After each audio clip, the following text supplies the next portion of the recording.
Good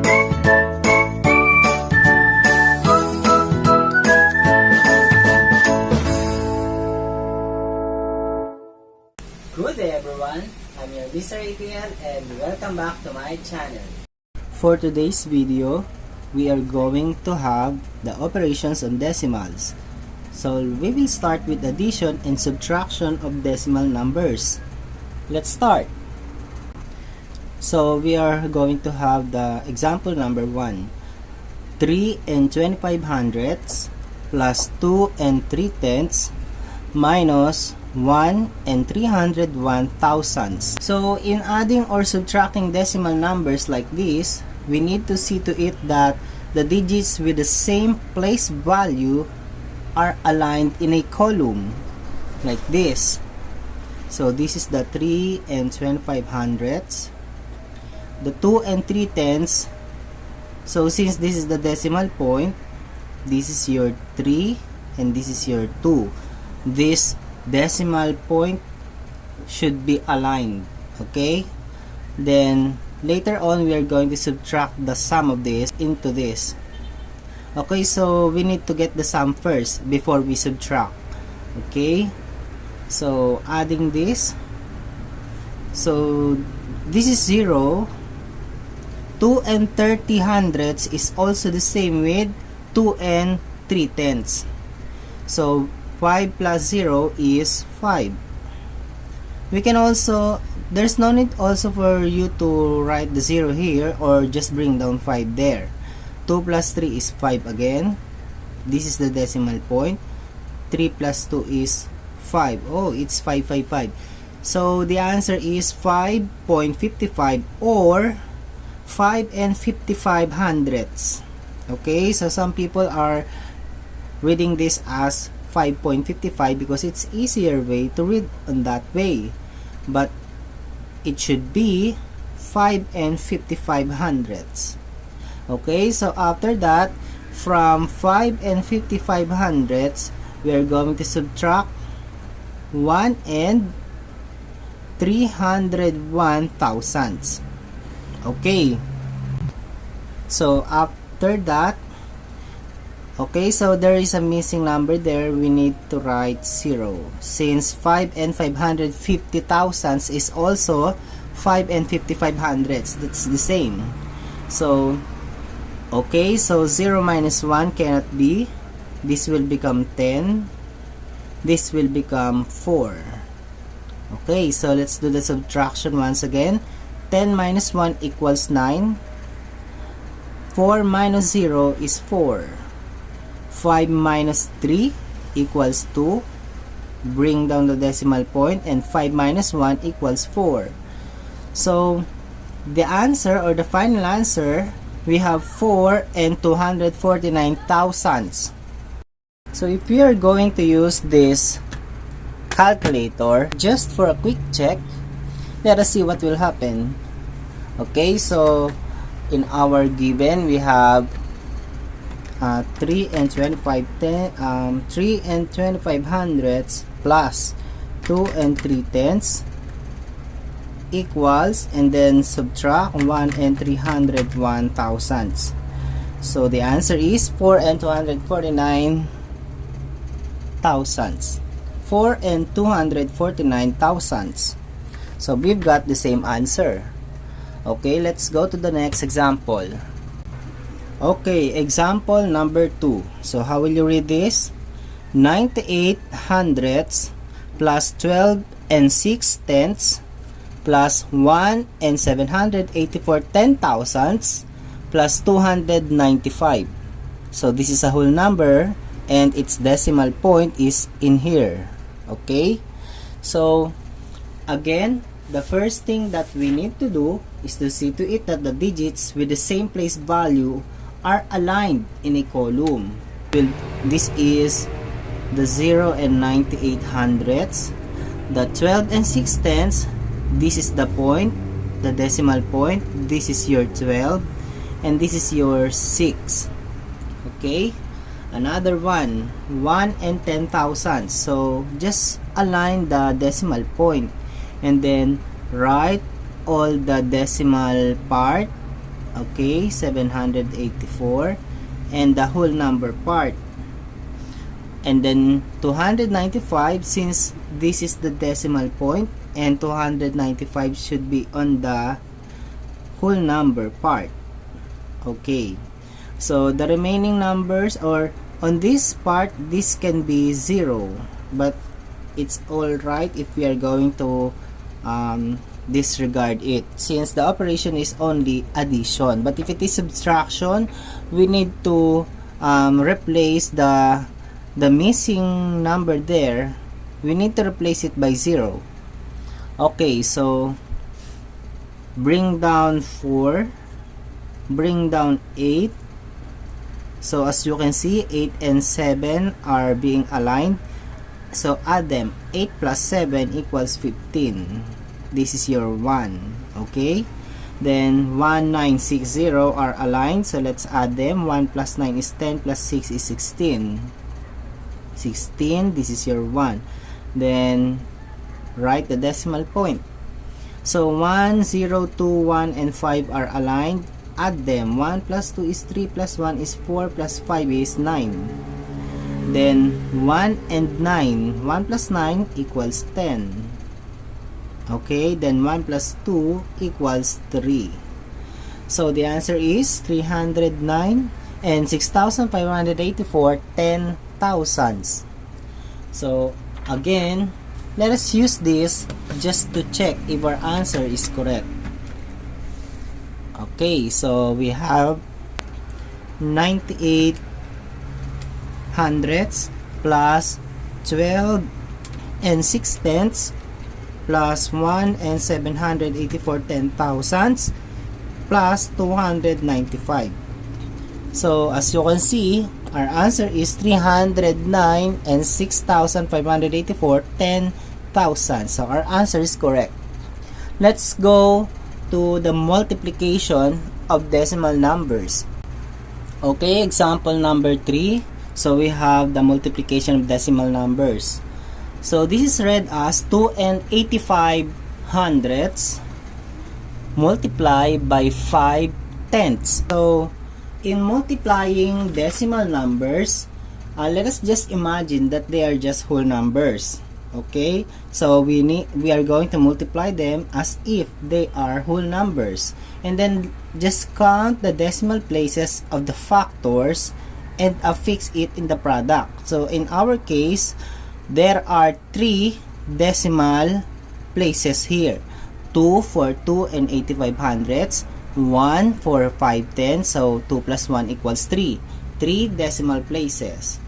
Okay, so let's multiply them first as if they are whole numbers like this.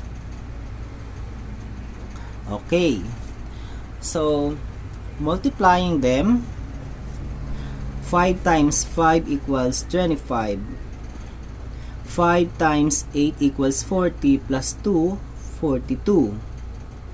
5 times 2 equals 10 plus 4 equals 14. Again, 1, 2, 3. There are 3 decimal places that affix it to the product. So 1, 2, 3. Our answer is 1 and 425 thousandths. So here's our calculator. Let us check if our answer is correct. 2 and 85 hundredths multiplied by 5 tenths. So the answer is 1 and 425 thousandths. Okay, so we've got the same answer. Let's have another one. Okay, so here is our example number 4.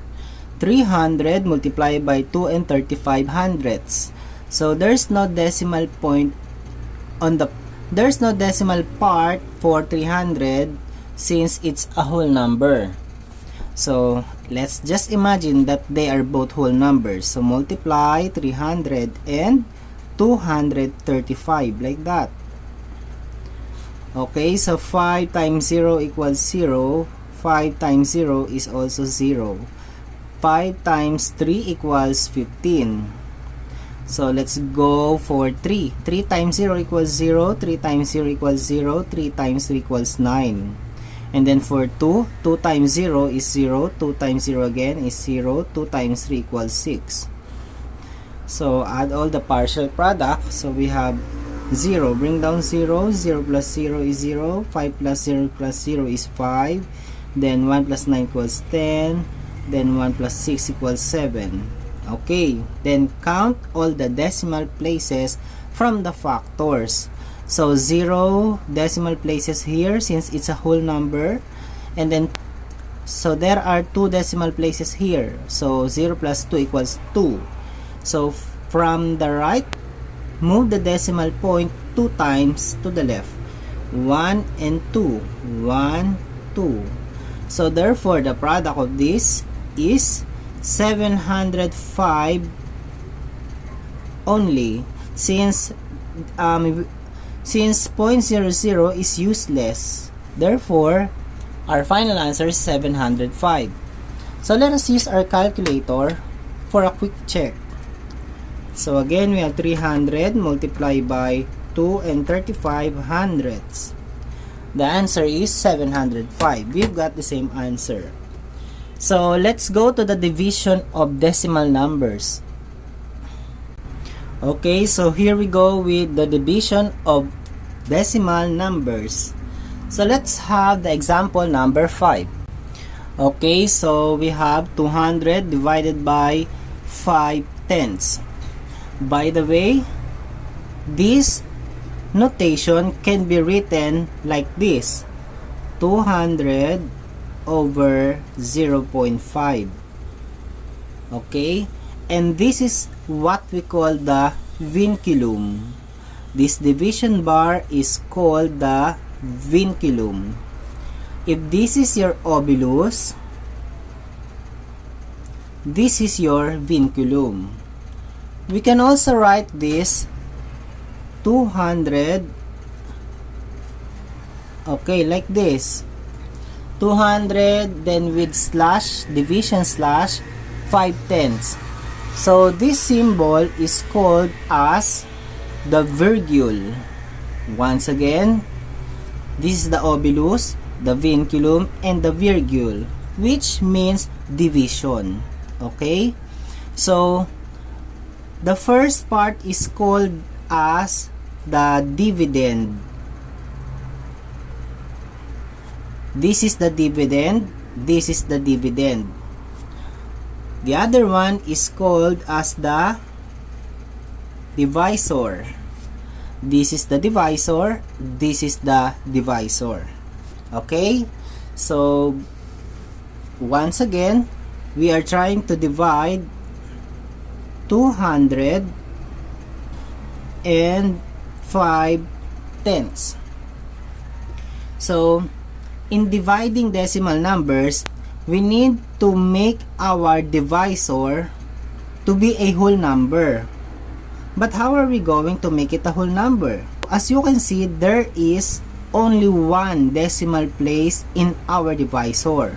If this is 52 hundredths, there are 2 decimal places.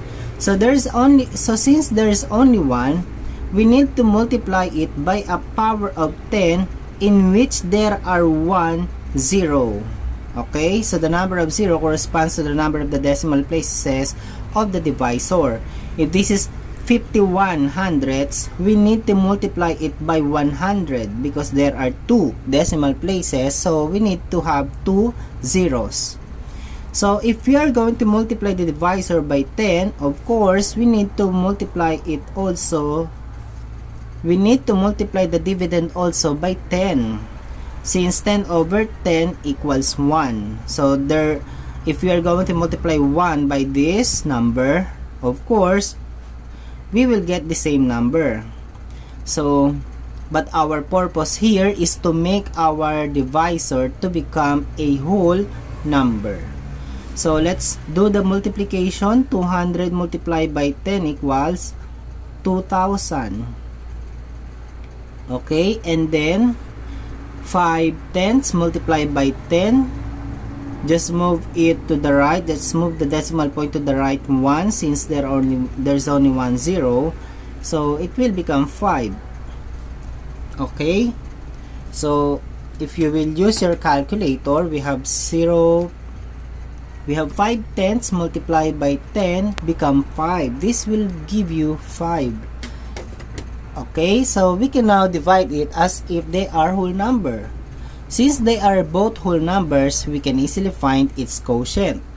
So this is your 5, the divisor, and this is your dividend, 2,000. So how many 5 can you get from 2,000?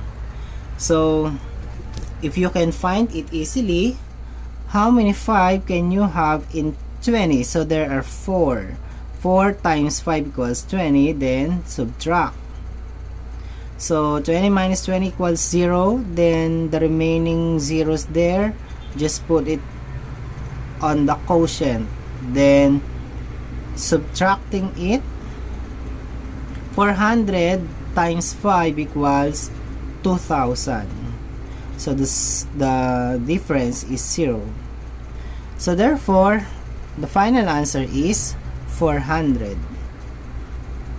If we are going to use our calculator once again to get the quotient of 200 and the 5 tenths, it will give you 400. Okay, so the quotient is 400. Let's go to the other example. Number 6. 135 and 9 tenths divided by 1 and 8 tenths. So let us write it in this way using the vinculum. So in our divisor, 1 and 8 tenths, there's 1 decimal place, so therefore I'm going to multiply it by a power of 10 with 1 0. So I will do the same with the dividend. So multiply 135 and 9 tenths by 10, that will become 1,359. Multiply 1 and 8 tenths by 10, that is 1/8 or 18. Okay,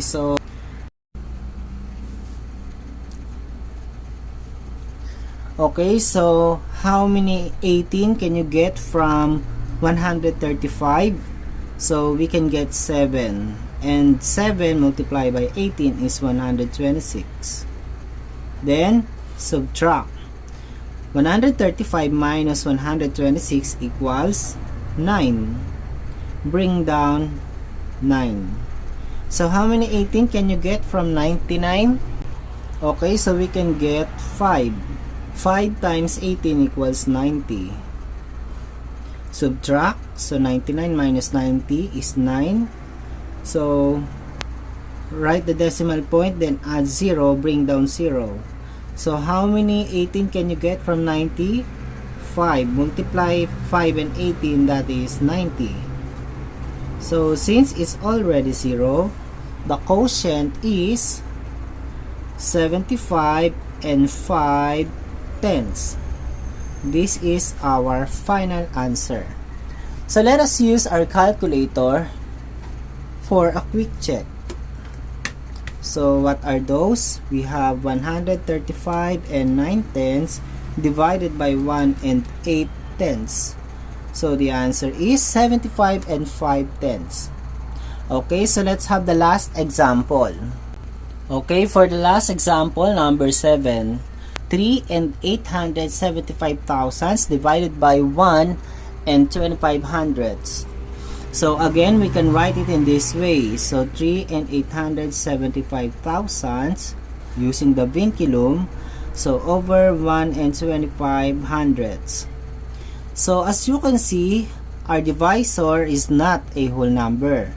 So to make it a whole number, and there are 2 decimal places, I'm going to multiply it by a power of 10 with 2 zeros. So it's 100. So if I multiplied it by 100, I will multiply also the dividend by 100. Okay? So let us now multiply the dividend. So that is 387 and 5 tenths, and our divisor is 125. Okay, so let us now divide how many 125 that you can get from 387. So we can get 3, and 3 times 125 is 375. Subtract.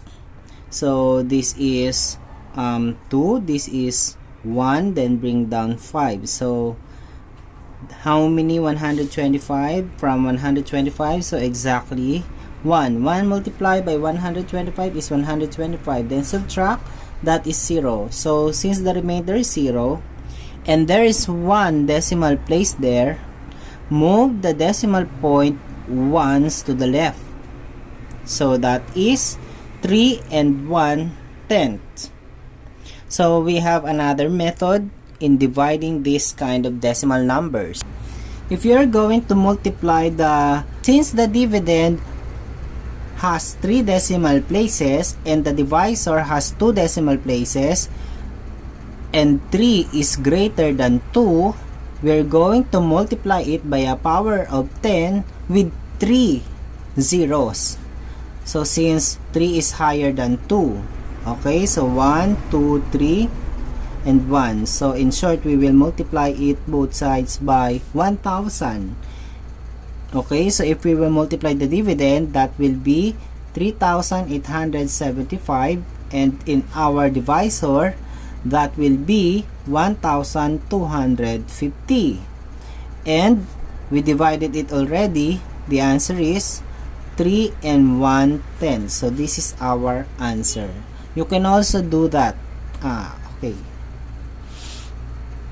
So if you have 68 and 4/10 divided by hundredths, okay, so writing it in this way, as you can see, our dividend has 1 decimal place. In our divisor, as you can see, there are 2 decimal places.